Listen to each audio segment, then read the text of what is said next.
Les flux de gaz naturel en provenance d'Algérie vers l'Europe, notamment vers l'Union européenne et plusieurs pays du continent, connaissent une accélération notable.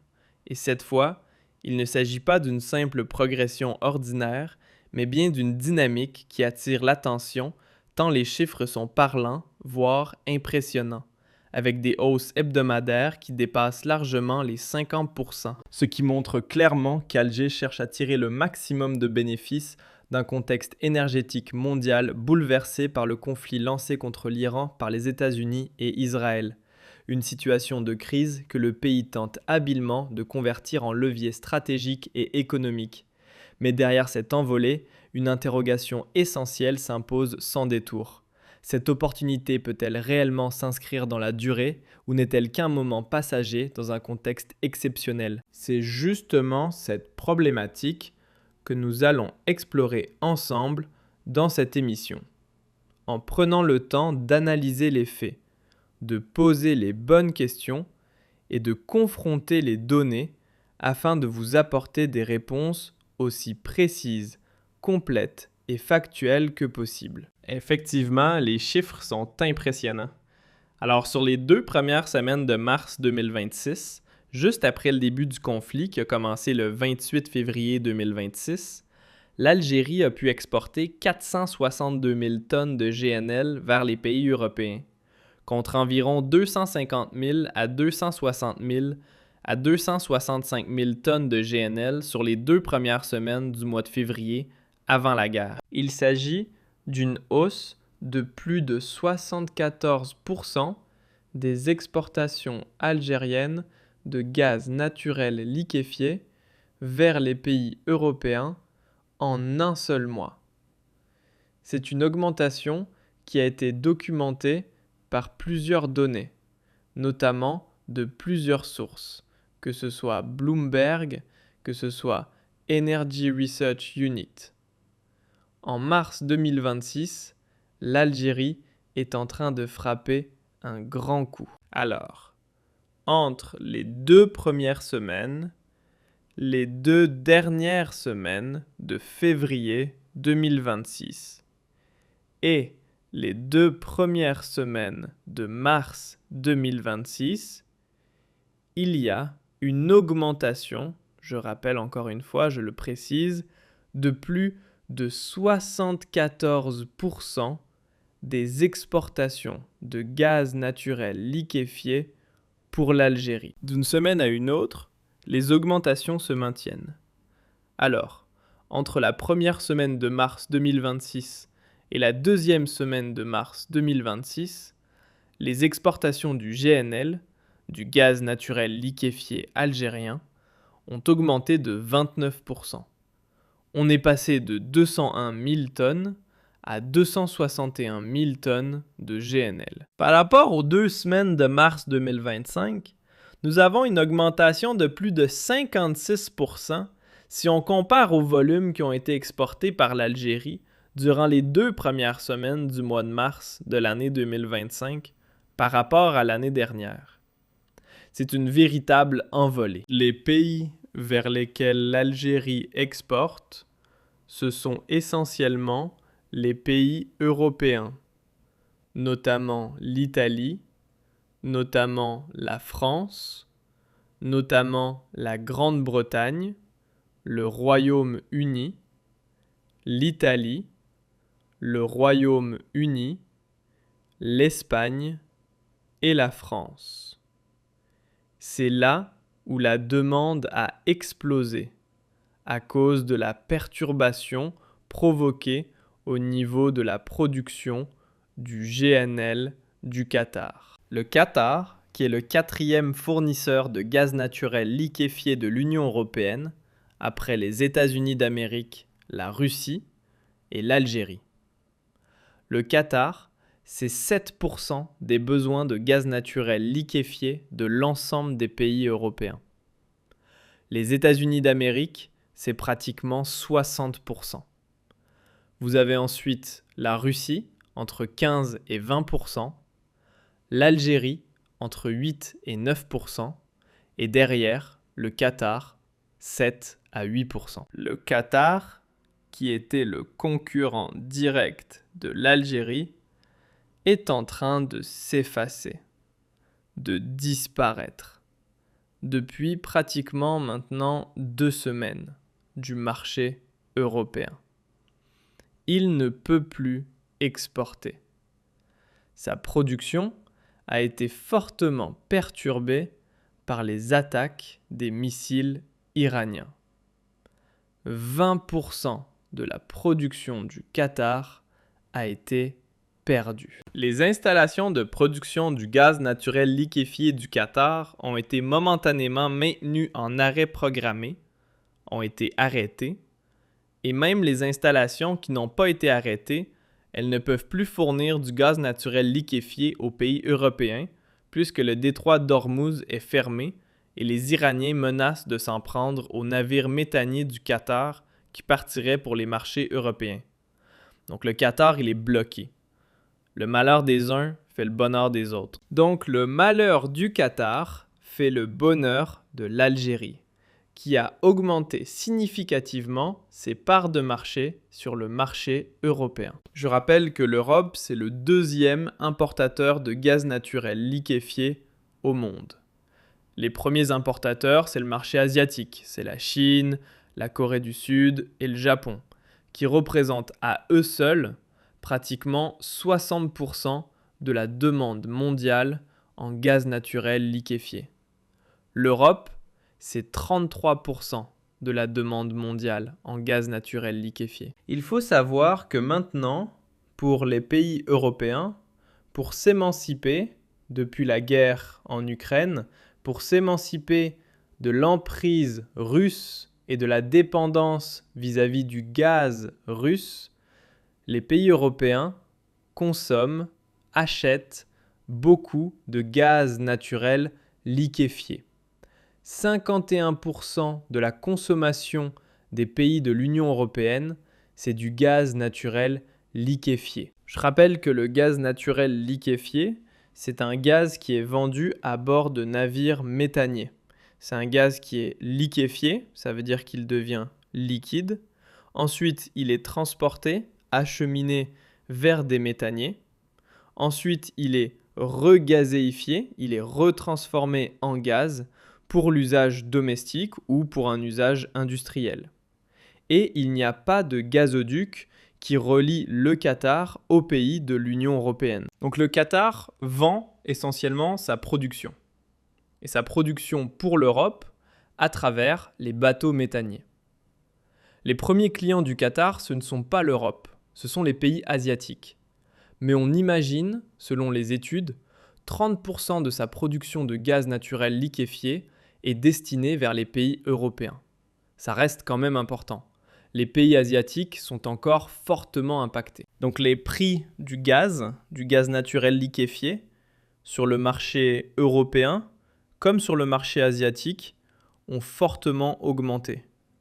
On est à pratiquement 25 $, au-delà de 22-25 $ par million de BTU, et encore, ça peut aller au-delà de 30 $ par million de BTU.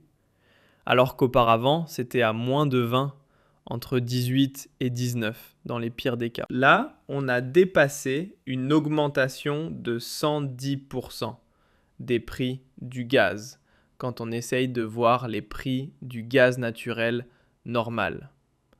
Le gaz naturel normal, entre guillemets, j'utilise ces termes-là pour que vous puissiez comprendre les enjeux, c'est du gaz naturel qui est vendu, qui est acheminé via les gazoducs. Or, il n'y a pas de gazoduc depuis le Qatar vers l'Europe. Et les gazoducs, encore une fois, les pays européens ont voulu ne pas dépendre des gazoducs pour ne pas dépendre du gaz russe. Et ils se sont rabattus sur le gaz naturel liquéfié américain et le gaz naturel liquéfié qatari. L'Algérie, elle est restée un fournisseur moins important que les États-Unis d'Amérique, ou la Norvège par exemple, qui est un important fournisseur de gaz pour les pays européens. Le gaz naturel liquéfié, c'est un marché très concurrentiel. Il y a le Nigeria, il y a l'Indonésie, il y a la Malaisie, il y a l'Australie aussi, qui font de la concurrence à l'Algérie. L'Algérie, elle a un atout majeur. Elle est très proche géographiquement de l'Europe. C'est un pays sûr. Il n'est pas en guerre, il n'est pas attaqué, tant que l'Algérie s'impose comme une solution pour les pays européens. Mais malheureusement, cette aubaine immédiate pour Sonatrach, c'est pour l'Algérie. C'est une aubaine, mais immédiate. Elle risque de ne pas durer très longtemps parce que dès que le Qatar peut reprendre ses livraisons vers l'Europe, l'Algérie pourrait voir ses parts de marché diminuer à nouveau. Donc c'est pour ça que les autorités algériennes, les dirigeants algériens, veulent profiter rapidement et en urgence. C'est ce qui explique la première, c'est ce qui explique les motivations qui ont conduit à la décision que nous avons révélée en exclusivité dans une première émission que nous avons diffusée aujourd'hui même. L'Algérie est en train de suspendre et d'arrêter l'utilisation de son gaz pour ses installations industrielles, pour d'autres filières comme le ciment par exemple, les matériaux de construction.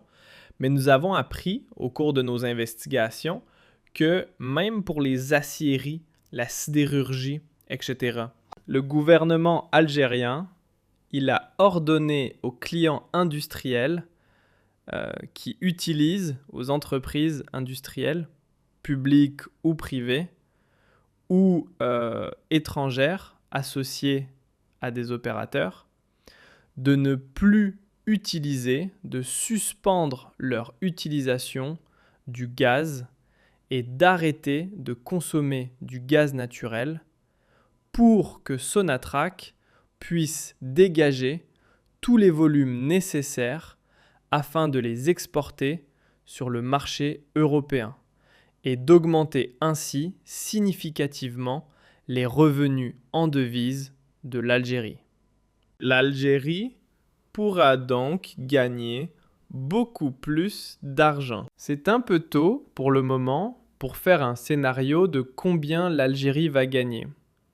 Mais avec des augmentations pareilles, on pourrait gagner plusieurs milliards de dollars. En plus, si cette aubaine dure encore 1 mois ou 2 mois, on pourrait gagner 5 à 4 milliards de dollars.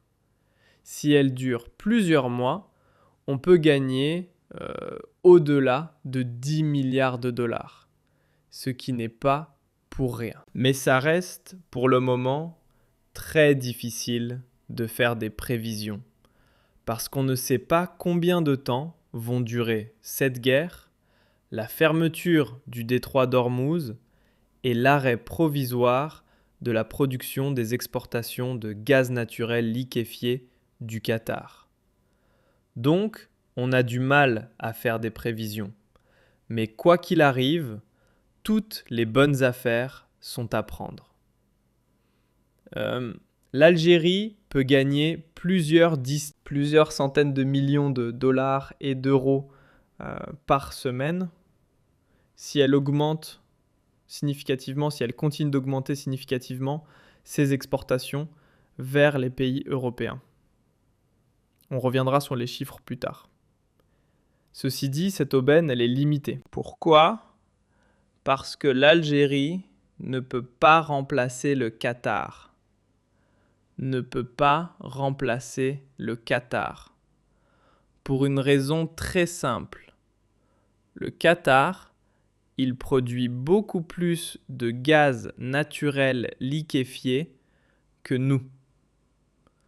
L'Algérie a une capacité de 25,3 millions de tonnes, alors que le Qatar produit presque plus de 80 millions de tonnes, au moins 77 à presque 80 millions de tonnes. Donc c'est pratiquement 3 fois plus, si ce n'est pas 4, presque 4 fois plus que la production algérienne. Malheureusement, nous n'avons pas beaucoup investi.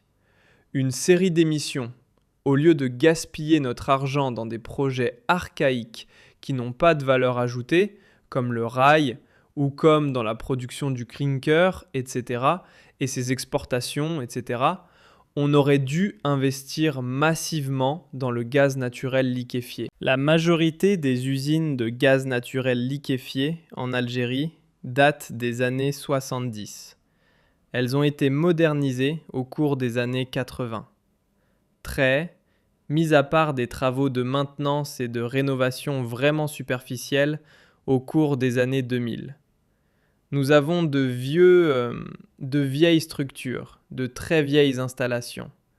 Nous avons qui peuvent produire jusqu'à 20 millions de tonnes de gaz naturel liquéfié. Nous avons les complexes GL1Z, GL2Z à Arzev, GL3Z à Arzev, les 3 plus importants qui sont à Arzev, et le 4e complexe, il était à Skikda, 4,5 millions de tonnes.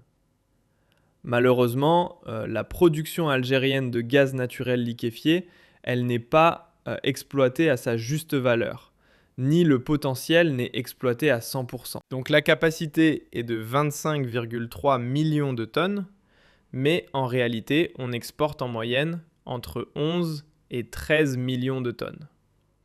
En 2025, par exemple, on a une année, très mauvaise année, l'Algérie, elle a exporté uniquement 9,5 millions de tonnes.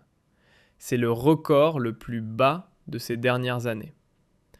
Un recul de nos exportations de 18% par rapport à l'année 2024 à cause des arrêts de production. Parce que il faut savoir que le gaz naturel liquéfié, c'est une industrie qui est lourde et qui nécessite des installations en bon état, avec un calendrier de maintenance qui doit être respecté et avec des équipements qui soient régulièrement rénovés ou mis à jour ou actualisés ou donc des investissements qui sont un peu lourds. Malheureusement, durant l'année 2025, on a eu beaucoup d'arrêts de maintenance, on a eu beaucoup de travaux d'incidents, on a eu beaucoup de travaux de réparation. Donc, l'Algérie n'a pas accordé comme il se doit la priorité au gaz naturel liquéfié. Le résultat a été catastrophique, puisque nous avons reculé de 18%, presque 20% par rapport à l'année 2024. Et on a exporté uniquement 9,5 millions de tonnes. En 2024, on a exporté presque 12 millions de tonnes. 11,6 millions de tonnes. Et en 2023, on a eu le record. 13,4 millions de tonnes. C'était l'année, notre meilleure année. Depuis le début de l'année, le mois de janvier, on a eu un mois très faible, avec 4400 tonnes uniquement. On a une explosion de nos exportations à partir du 28 février, avec, comme je l'ai dit, une augmentation de 74% durant les 2 premières semaines du mois de mars 2026. Profitant de cette aubaine, de cette crise énergétique qui a été provoquée par la guerre contre l'Iran. Donc l'Algérie, elle a compris la nécessité de se rabattre sur le gaz naturel liquéfié. Mais c'est un réveil qui est très tardif, parce que notre capacité, encore une fois, elle est limitée. On ne pourra pas remplacer le Qatar, mais on va arrêter d'utiliser notre gaz par exemple pour le ciment, pour faire la sidérurgie. On peut arrêter par exemple pour les engrais. Les engrais, c'est une erreur, parce que les engrais, leurs prix ont beaucoup augmenté sur le marché mondial. Mais à cause de notre consommation intérieure qui est très forte. 65% de notre gaz que nous produisons est destiné pour le marché intérieur.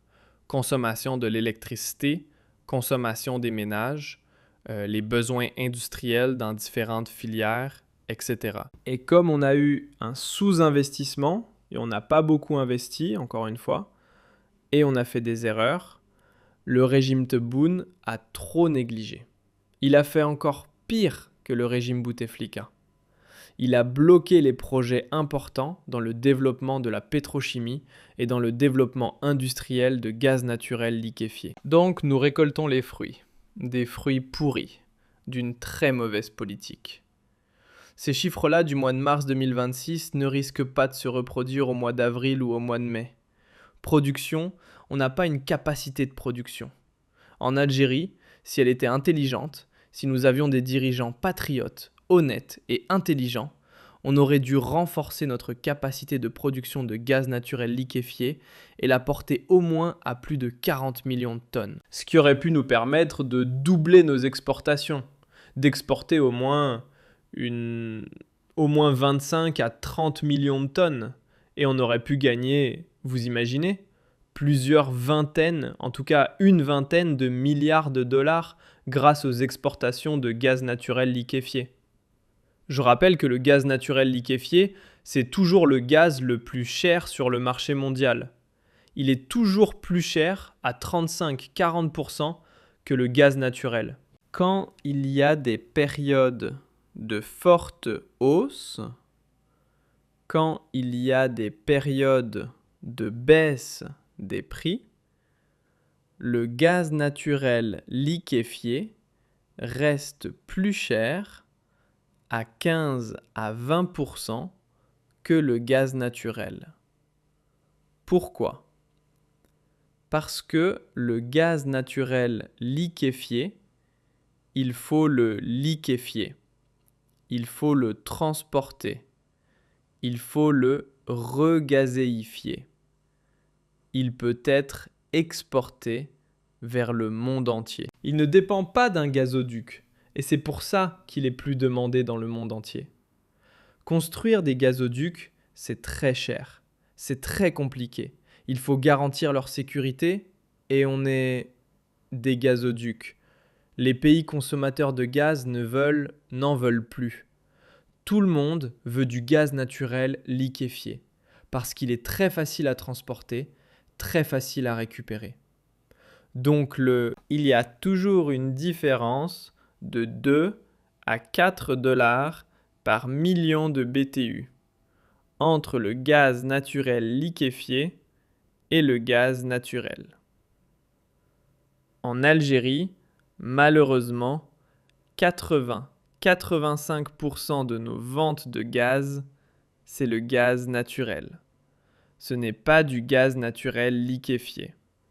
Ce sont des contrats à long terme qui passent par les deux gazoducs que nous avons, puisque le troisième, on l'a arrêté à cause du conflit avec le Maroc, qui est le Maghreb Europe, le gaz et le Transméditerranéen Pipeline. Il capte pratiquement 80%, entre 80 et 85% de notre gaz. C'est du gaz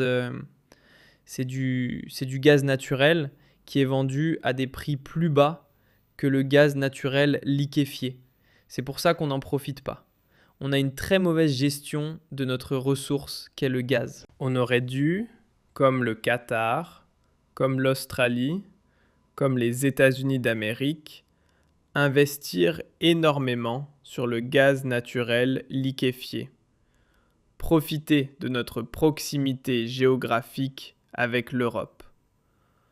Au lieu, les pays européens, au lieu d'acheter le gaz naturel liquéfié qatari ou le gaz naturel liquéfié américain, nous, on est très proche d'eux, on aurait pu leur vendre notre gaz naturel liquéfié, on aurait pu gagner 2 fois plus d'argent que ce que nous sommes en train de vendre par le gazoduc à l'Espagne, à l'Italie principalement, qui sont nos 2 principaux clients et nos 2 plus importants clients. On vend entre 10 et 12 dollars par million de BTU, alors que le prix sur le marché du gaz naturel liquéfié, avant même la guerre contre l'Iran, il était de 18 à 19 dollars, en tant qu'on perd 50% déjà.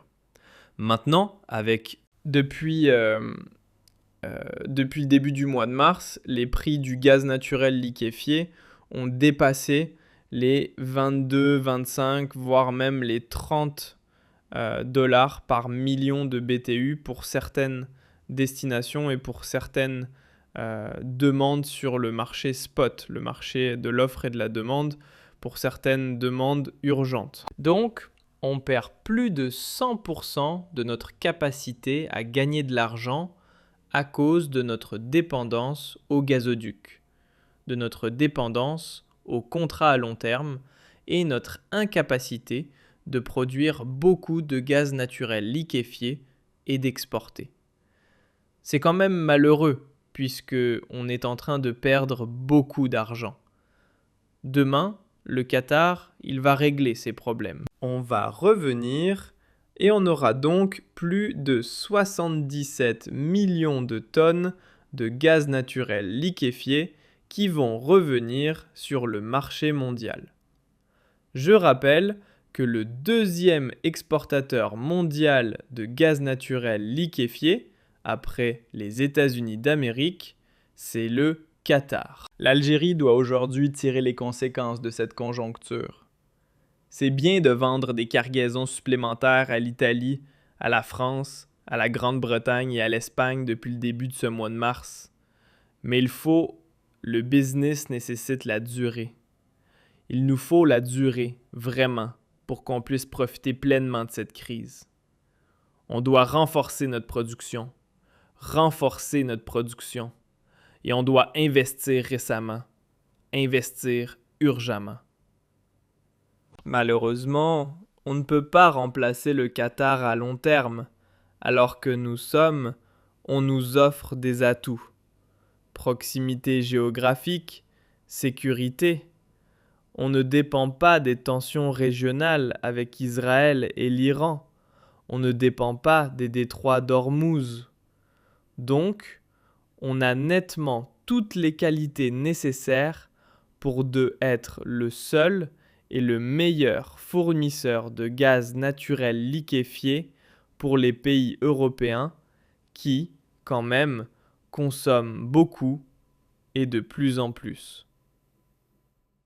Et on est concurrencé par l'Azerbaïdjan, on est concurrencé par le Nigeria, par la Malaisie, l'Australie. Donc il faut absolument se réveiller et en urgence, je dis bien. Il faut vraiment se réveiller et en urgence. Est-ce que le régime TB va comprendre qu'il faut absolument investir dans le gaz naturel liquéfié au lieu de gaspiller notre argent dans la production de certains matériaux comme le fer et le ciment, on utilise notre gaz.